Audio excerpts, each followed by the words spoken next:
Make a motion, we approve them as printed. Second. All in favor? Aye. And then we have the minutes of the Selectmen's meeting on, the regular meeting on April 27th. I make a motion, we accept them as printed. Second it. All in favor? Aye.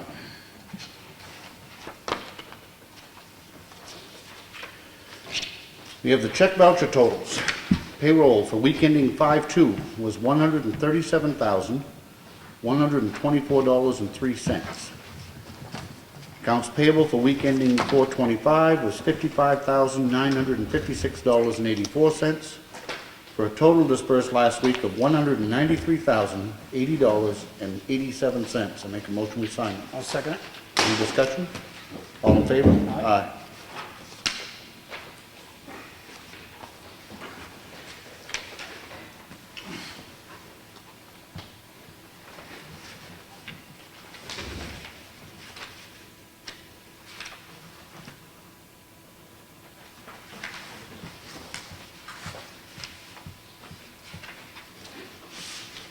These are the batch totals as prepared by our finance manager.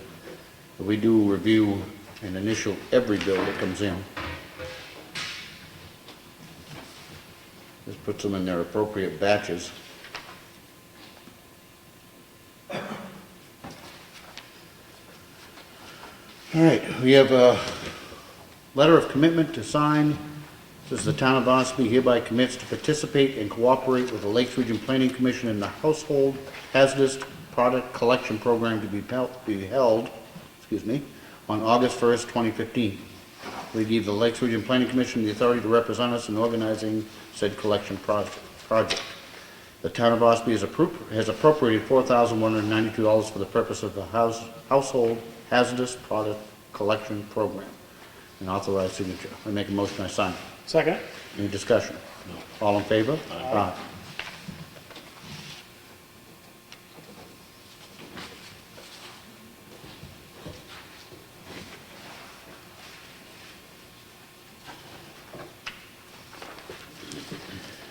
We have an abatement request. This is from the Floria Revocable Trust. It's on 92 Deer Cove Road. Previous original assessment was $406,800. The revised assessment is $381,300 for a difference of $25,500. Results in a refund or an abatement of $507.19. This is one that has been ongoing. Our assessor worked with them and actually accepted this board's November 10, 2014 counteroffer of a revised assessment of $381,300 for this appeal. And given that, I make a motion we approve. Second. Any discussion? All in favor? Aye. This is a request for abatement. This is actually from Kelly Skian, our tax collector. This particular taxpayer mailed a bank check certified mail on April 14th to pay off his 2014 property taxes before it went to lien. Payment arrived at the post office on April 16th, but was not given to the tax collector until April 28th. It results in an abatement of $29.34 plus interest if applicable. I make a motion we approve. Second. All in favor? Aye.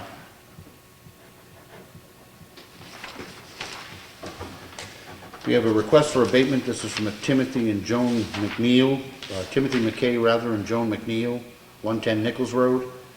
This is a taxable camper which was removed from the site in 2013 but never removed from the tax roll. The assessor confirmed the site vacant in 2014. Make a motion we approve it. I'll second it. Any discussion? No. All in favor? Aye.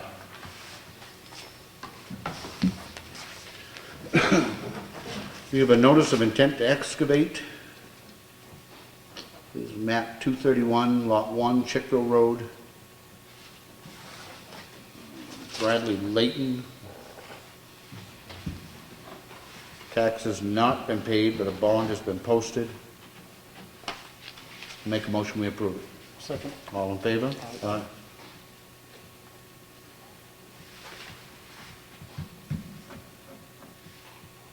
Can we make sure that the planning board, after talking with Connie, can we make sure that the planning board gets a copy of all of these as we're...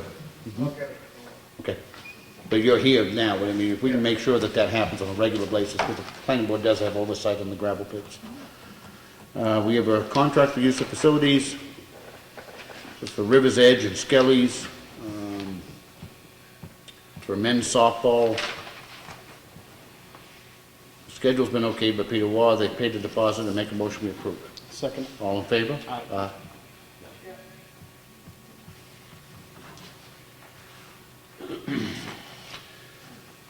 This is a letter prepared, we talked about last week, to Corporal Justin Swift. During the Selectmen's meeting held on Monday, April 27th, the Board of Selectmen received a copy of the letter to the editor submitted by Dave Smith, who was involved in an automobile accident on March 31st. The letter acknowledges Mr. Smith's appreciation for your professionalism and courtesy of going above and beyond, as the exact display of exemplary service we expect from our officers. We would like to extend our appreciation for the great service you provide to our town, its residents, and visitors. We acknowledge and appreciate that the foundation of our success is built upon you and your commitment to the town. Make a motion, we sign. Second. All in favor? Aye. And I know the police department has the personnel file as well, but do these automatically get copied into their personnel file? Yes. Okay. I copied them on the bottom. Okay, thank you. We also have a letter to Jennifer Berkowitz, who's Schools Out program, congratulating her for the receipt of the Thad Manzanger Award. Make a motion, we sign it. Second. All in favor? Aye. Aye.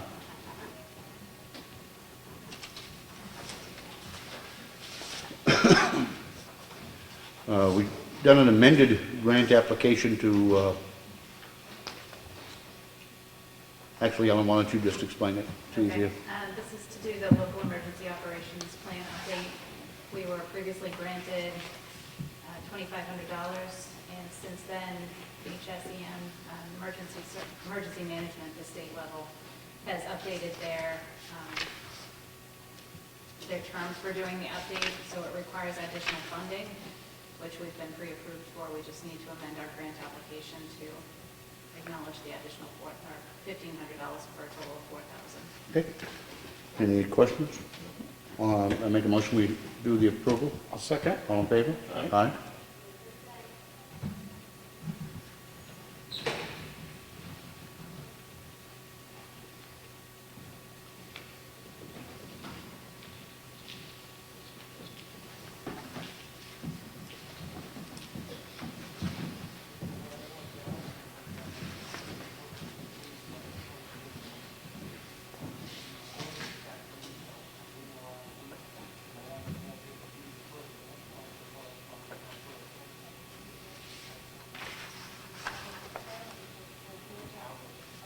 Typical of some of this paperwork.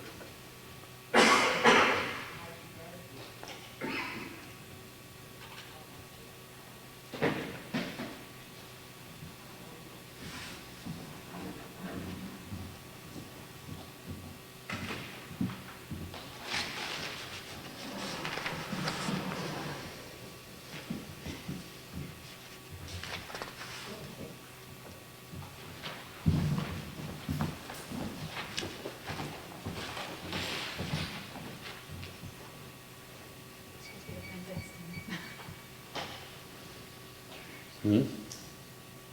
We're opening bids tonight for the library roof project, and we didn't have the bids out here. Good luck with that. Thanks. We have the Highway Department work log, which is here to be reviewed if anybody would like to look at it. We have the Recycling Center daily cash log showing that in the month of April, we collected $3,316.95.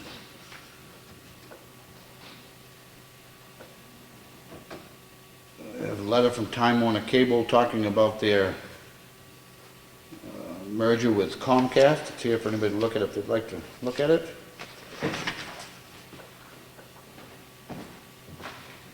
This is a, excuse me? Oh, did they? No. It's a notice about a conference on septic systems, which is here for anybody to look at or go to if they'd like.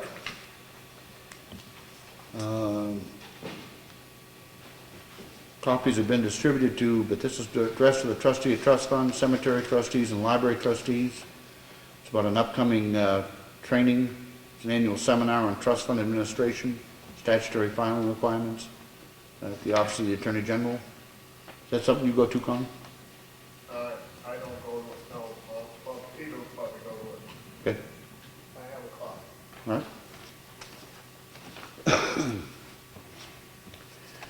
We have from the Department of Revenue Administration, it's just a finalized report on our evaluation. It doesn't require any action by us, correct? Showing that the total equalized evaluation for 2014,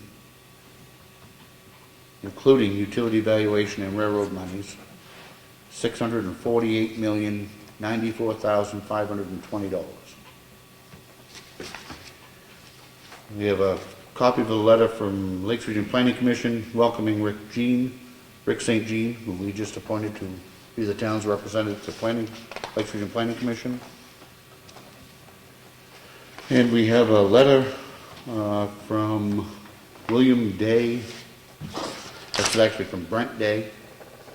From William Day and Sons Logging, just introducing themselves as a company focused on timber harvesting, land clearing, management planning, current use, and long-term planning. See if anybody can look at it if they would like. That completes the red folder.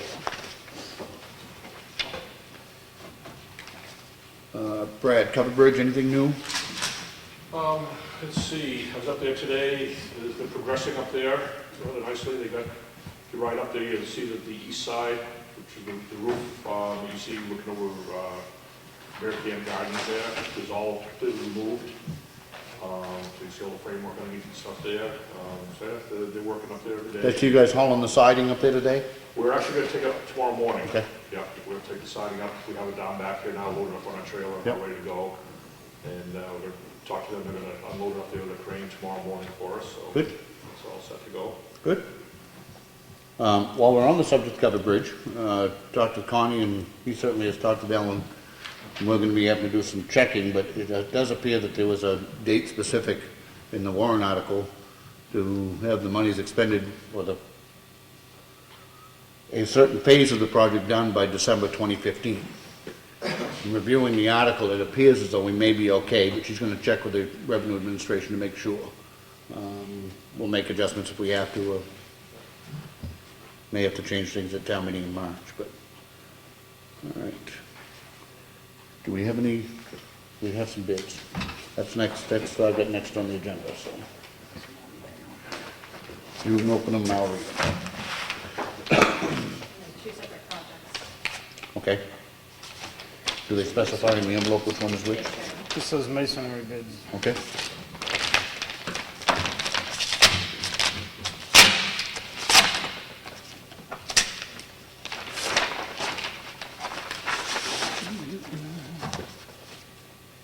All right, this is a masonry bid from Pro Point Restoration LLC.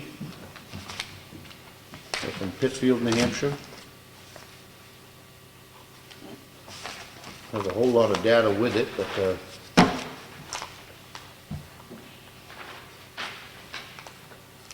bid price is $24,600.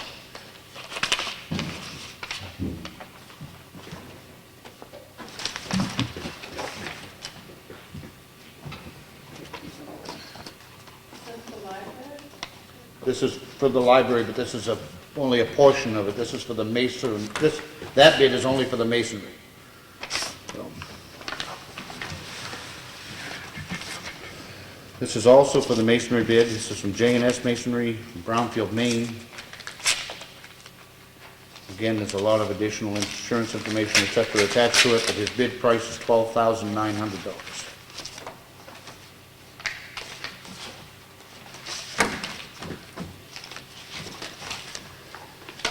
This is also a masonry bid.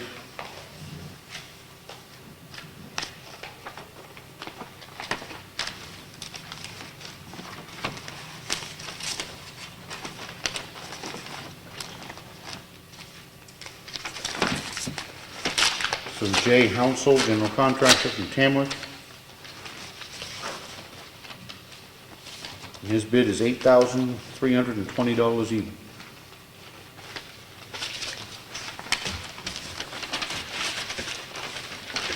This is a double bid, one for the masonry and one for the copper. All right, this is a combined bid. That's the last one for the masonry. What was that last one?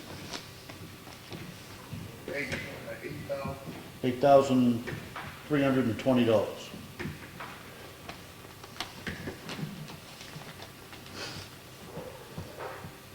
This is from Jay Hounsel, general contractor.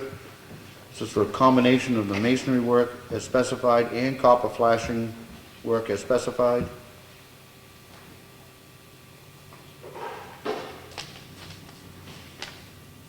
The total price of $18,645.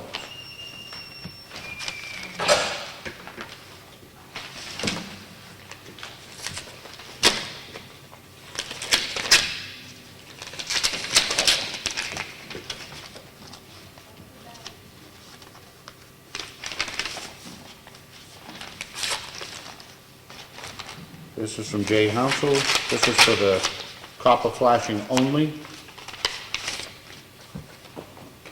Copper flashing work as per specifications for a total price of $14,065.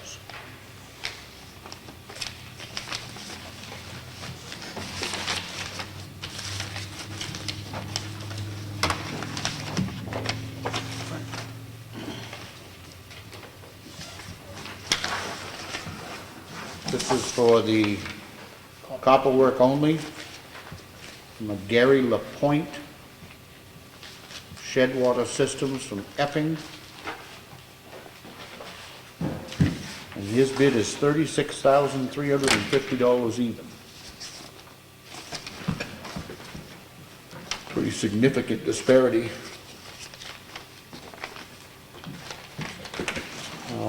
There is a tremendous amount of attached information. My suggestion would be that we have Brad review these, and then come back with a recommendation to us next week. I agree. Any thoughts? With that, I'll make a motion that we accept the bids, but that we'll have Brad review them and come back to us next week with a recommendation. But there is a significant disparity in the amounts, so. Okay. We will decide on that next week. Dog officer. As of right now, I believe we are going to have to post a vacancy Okay. at the end of the month. So All right. we'll be working on that. Yeah. Our current dog officer is choosing to move along and is resigning effective the end of May. It's sad because he's done a really, really good job. Everybody seems to have been very happy with him. Having said that, it certainly is understandable, but we need to have another dog officer. So if there's anybody that's interested or knows of anything, and we'll have to get that posted. Post it this week. All right? Very good. Old business. I have one item, and that was that to clarify the issue of the Ossipee sobriety checkpoint. Ossipee doesn't do the sobriety checkpoint, nor have we ever. That grant was to assist Wakefield with theirs, and since Wakefield chose not to do it, then it won't be being done, and that's that. Ossipee does do a grant for DWI patrols, which is to simply add police officers, particular shifts at particular days a week with the emphasis of trying to impact drunk driving, but we don't do sobriety checkpoints. So, any other old business? Nope. New business? Public input? Anybody? Is the dog officer position, is that a paid position or? It is, not a lot. They get a monthly stipend, and then, I don't know exactly what the amount is now. Is there a job description or something that could help? There is, I can get one for you. It probably doesn't pay anywhere near what the aggravation is, but that's the end of there. Yeah. We have anything else? Ed? Oh, question. ahead. Sorry. The recycling monies collected this year, how does that compare to previous years? Is there a growing support for the recycling program?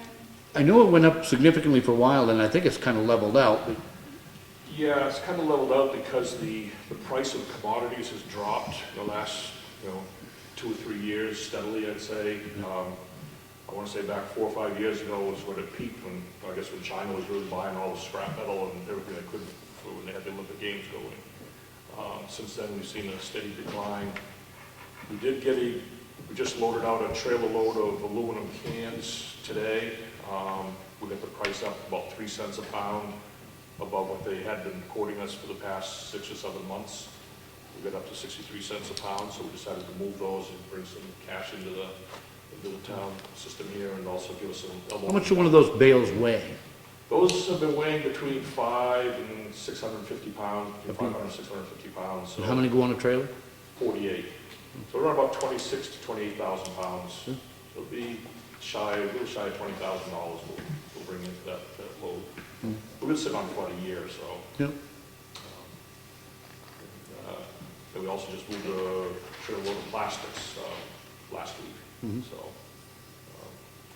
How would you say, how supportive is the community? Do you have to rate check people coming in, or people pretty much volunteer to do? For the most part, it's pretty good. Some stuff does go through there. That's one thing we're probably going to talk about with Brewster being our new superintendent over there. We're going to sit down and see if we can come up with some positive ways of increasing it, because we don't want to do it with like an iron fist type process over there. We want to encourage people to understand that the more that they recycle, the better it is for the town they live in, and keeps the taxes a little bit lower. So we're going to come up with some ideas on that and that type of approach. Ed? I just wanted to report to you, for those of you who don't know, I'm your representative down the state. We did actually have a delegation meeting this morning. It was a very lengthy meeting. It ran from 10 o'clock until about 2:30 in the afternoon. We had on the agenda to appoint a treasurer, but that did not happen. Most of the delegation felt that we needed a better idea of resumes. We wanted to see resumes, and we're going to be working on that. So Chip Albee is the deputy now, but he's going to fill Jack Whitmer's position, who resigned recently, until we get those resumes and we appoint somebody until the next election. The other thing the delegation did vote for, they voted to accept it, was the Mountain View Community Union contract. Mm-hmm. So that's out of the way, and we spent the rest of the time talking about the county finances. It's very confusing to try to look through the situation in a very short amount of time, but we have until September 1st, but for the next 2 weeks, we're waiting for more information from the nursing home, because budget revenues have been lower than expected, so we're going to look into that. And so I just want to report to you that it's still being investigated. Okay. Is it true that there is no unassigned fund balance left? The best way to answer that is, we don't know.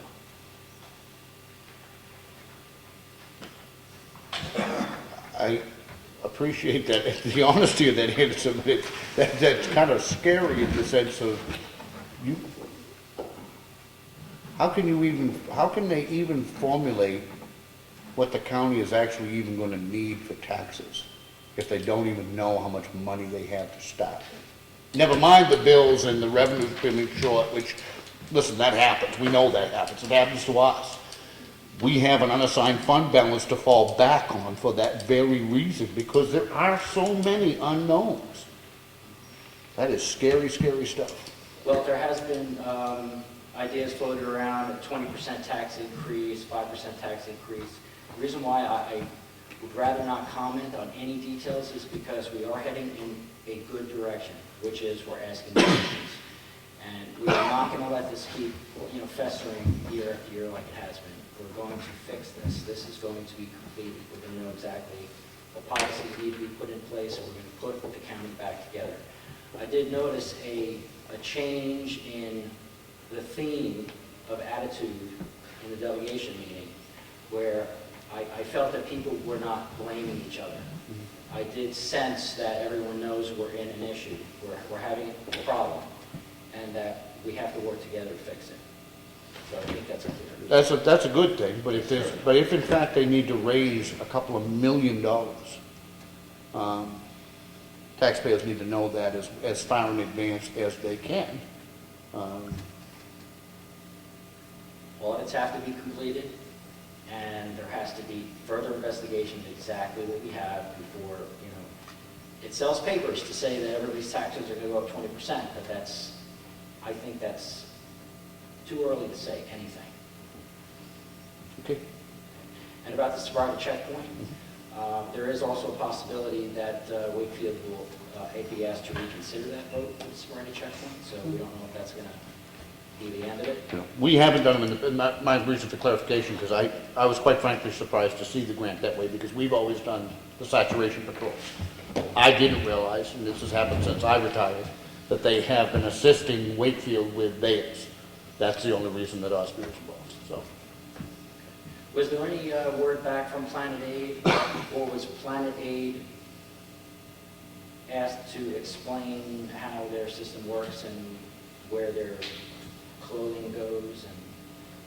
And I don't think we've officially asked them. I mean, I'm pretty well comfortable knowing that it doesn't, we obviously know it doesn't stay locally. There's a whole bunch of information online. If anybody wants to look it up about Planet Aid. are these boxes on town property? There's one at the transfer station. Yes, a couple of them are.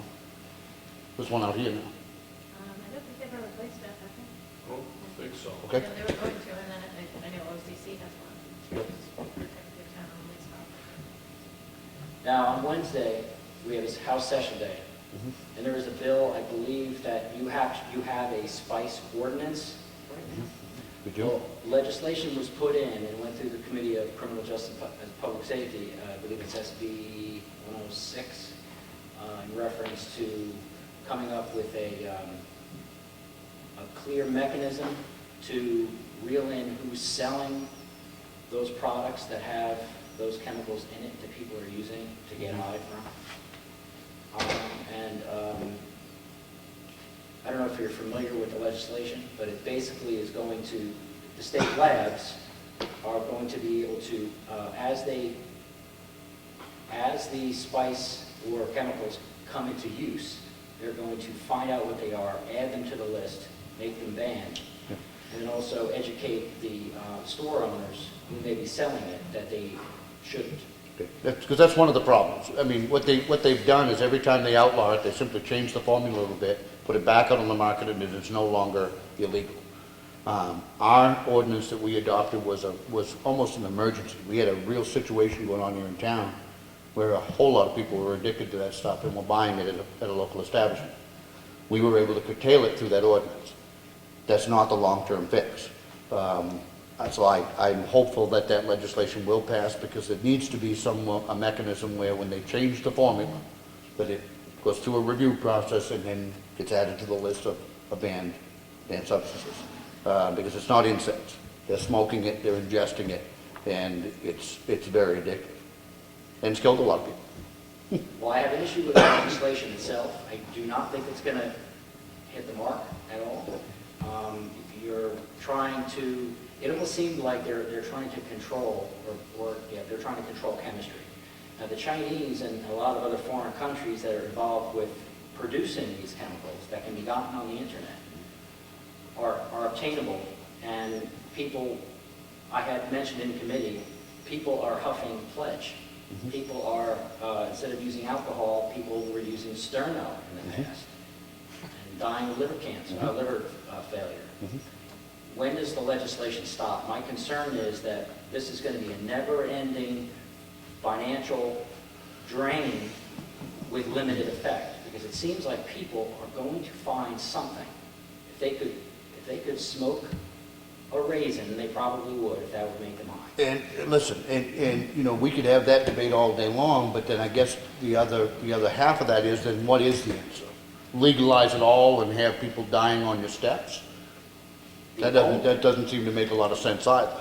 Many of the, this last group, we had a young gentleman who was addicted and panhandling out in front of the very store that sold the stuff so they could get enough money to go back in and buy some more. I understand the rationale. I mean, I've had this conversation many times. Who was the first knucklehead that decided to ingest ketamine, which is a cat tranquilizer? Who was the first person to try it and say that that was fun? There will always be something, but I think that you have to maintain controls over it. And if that bill, and I've not read the particular bill, but if it will add those substances as they change the formula, then I would be supportive. Well, it's my opinion that the only way you can stop this is at the point of consumption. With anything, education, is that it didn't seem, they're going to, part of the bill is to create this list of, or mechanism to add chemicals that can be added to as people start to use something. The other half of the bill was to send all this information over to the House Council on Drug Abuse to come up with some kind of plan to educate the public. For me, the track record of the governor or the track record of the state doing that is dismal. On Wednesday, I'm going to propose that the 400 members inside the House fan out into their own communities and start educating not only the public, but the store owners that they need to know what they're selling. That will do more than that legislation does. The legislation is just a feel-good bill that nobody wants to vote against because they feel it's going to do something. And it seems like prohibition, should have learned from the past, isn't working. It never has. So it seems to me that education is going to be the key here. And still, even if you educate everybody, if somebody wants to get high on something, they will find it and they will use it. And I agree. But while I wholeheartedly support education, I believe that there has to be a balance. There has to be a balance between enforcement, there has to be a balance between education, and there has to be a balance of treatment, of which there is virtually none available. We've got people in this town, young people in particular, dying, addicted to heroin, and it's all well and good to say that they need to go to rehab. Find them a bed, because there aren't any available.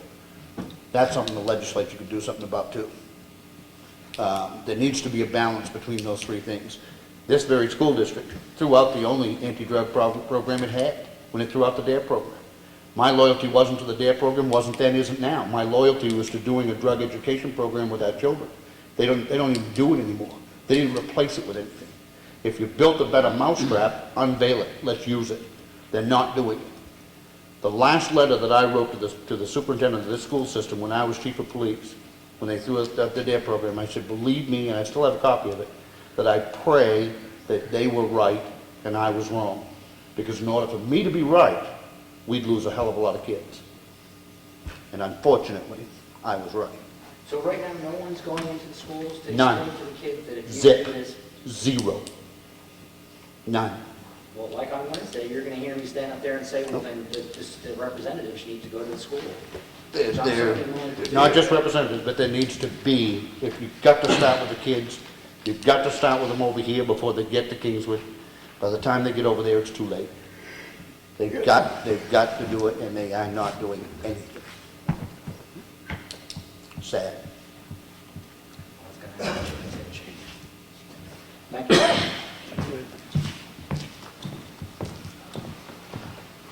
Anybody else under public input? Yes, Brad. One other thing to bring up to you guys too, last week I had a couple conversations with the New Hampshire DOT about the sidewalks out here. Bring that back up again.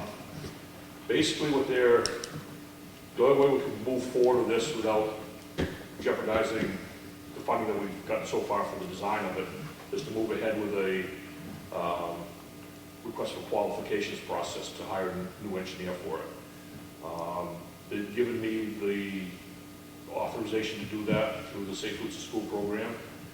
What I'm going to prepare to do is, from White Mountain Survey, get the information from him so I can put it into basically sum it up in a couple paragraphs where the design is at now, because all that information will be available to whoever comes in as a new engineer for that, they won't have to, reinvent the wheel again, they can start where they're left off with Jim down there. But the people are gonna need to know what that level of information is before they decide if they want to bother coming in on a project like that or not, so, So they are going to force us to go through that whole review process without, I mean, yeah. Yeah. and that was changed midstream, am I correct? Yes, because we started this whole process, that protocol was not in place at the time. But everything that morphed over into these kind of projects, but everything I've been told is we don't have a choice. And if you know Kevin, it's probably hard to fight, the red tape and tell you what you gotta do, they're the ones with the money, so.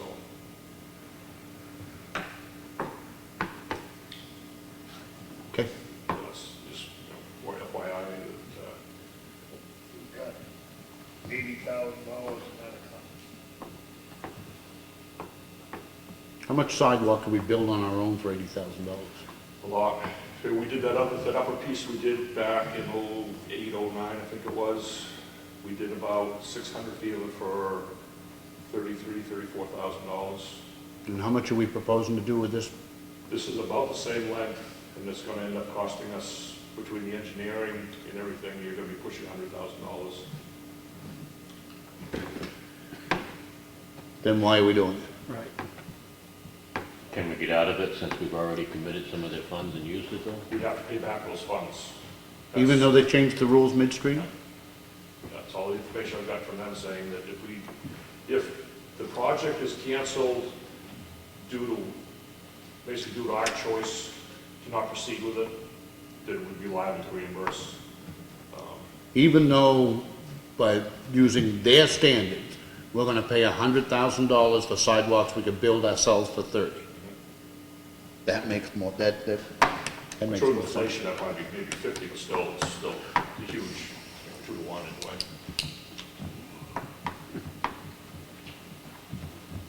And if we go with theirs, we're looking at building them 2019? It would probably be, it'd be next year, by the time we went through this process, got the engineer on design. It shouldn't take them long to finish what little bit of design is left to do on it. How much have we spent so far? I'm trying to remember what that number was.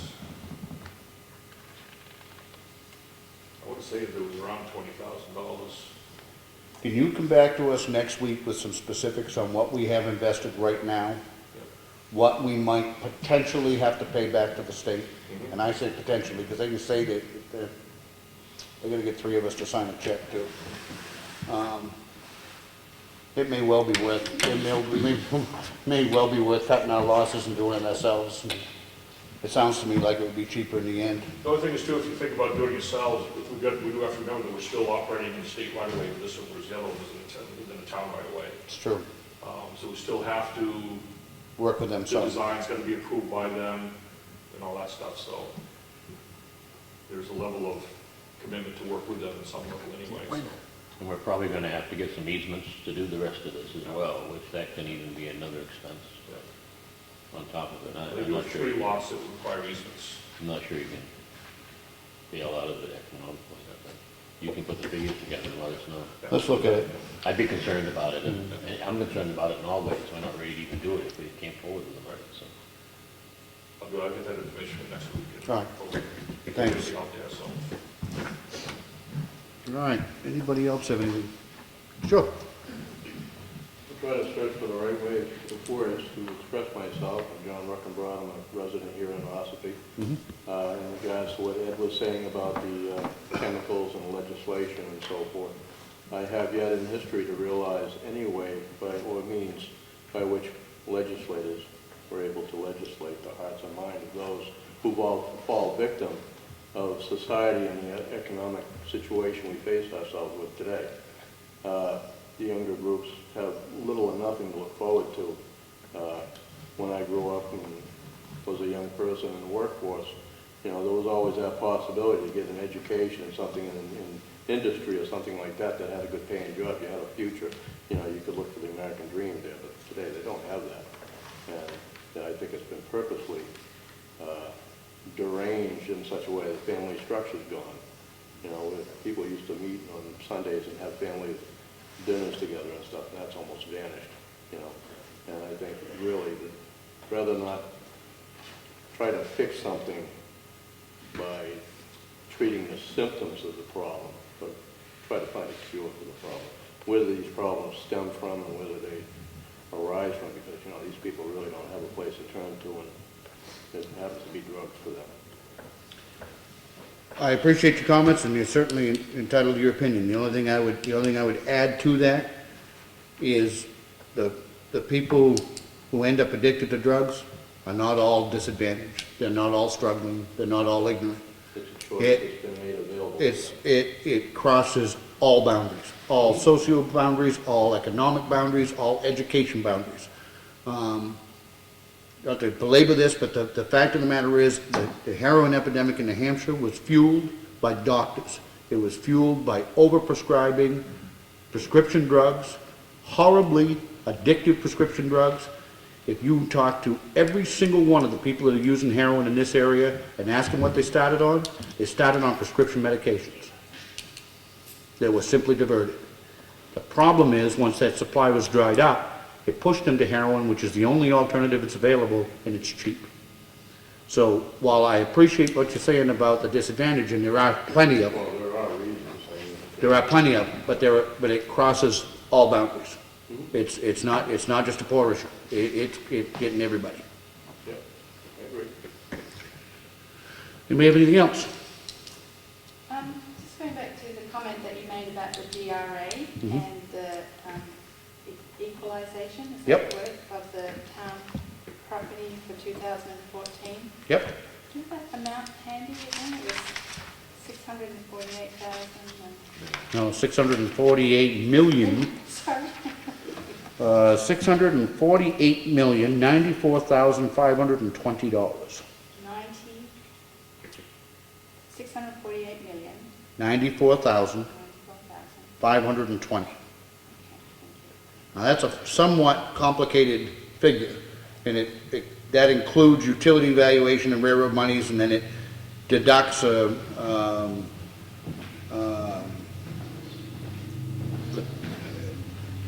has a modified local assessed valuation of 699 million, and then it has a DRA inventory adjustment. There are a bunch of things that go to it. Long story short, that is how they derive the overall value, which then sets our tax rate. That, of course, is all going to change because we are right in the middle of a townwide reevaluation, which is ongoing as we speak. So these numbers, quite frankly, aren't going to mean anything in a few months. So, but it's a follow-up to their previous statement to us. And then if the county steps in because of the funding issues that are going on, and they say that the tax rates have to go up, how does that process work for towns? Is there a time span before a tax rate would be introduced, or does anybody have a feeling? Well, the town tax rate we set every fall, and it's again based on the adjustments and the evaluation divided basically into the budget, into what was passed at town meeting. And that's how the town tax rate is set. As far as the county, we simply get notified of how much money we have to collect on their behalf. Our tax collector's sitting there behind you, and she gets a letter, and we send them a check. What was it this year? 700,000. You know, What was the amount? It was over 700,000. I don't have the exact amount. so, I mean, we collect that on their behalf. I mean, but much of the tax rate, and this has always been our argument when people look at their tax bill, they look at the bottom number. Well, only a portion of that is ours. I mean, just a small portion. And then you have the precincts, and then you have the state education, and then you have the county and the school. This year, for instance, at town meeting, we passed a budget which represented $105,000 less to be raised by taxation this year than last year. I don't remember the last time that happened. Having said that, I would almost doubt that we'll see much of a reduction in our overall property taxes, because while we went down, virtually guarantee that somebody else went up. So the end result will be that your taxes will probably still be higher next year than last year. But it wasn't by our doing. If anybody followed our lead, it'd be going down. So, Give you an equalization rate there. it was set at 107, 107.2. 107.2. So theoretically, this townwide evaluation, our overall property value should go down by about 7%. Now, having said that, some will go up, some will go down, some will stay the same, because it's all statistical evaluation, a statistical valuation based on actual sales in the different categories. So there's a whole lot of wait and sees as to what the actual rate will be, what the actual value will be. Do we have anything else? We do have a need, to go into non-public with our tax collector, so that I quote it correctly. It is under RSA 91A32C. The purpose is a meeting with our tax collector, and we need to do this by roll call. Hold the roll, Mr. Riley? Yes. Mr. Freeman? Yes. And Rick Morgan, yes. We will be back shortly.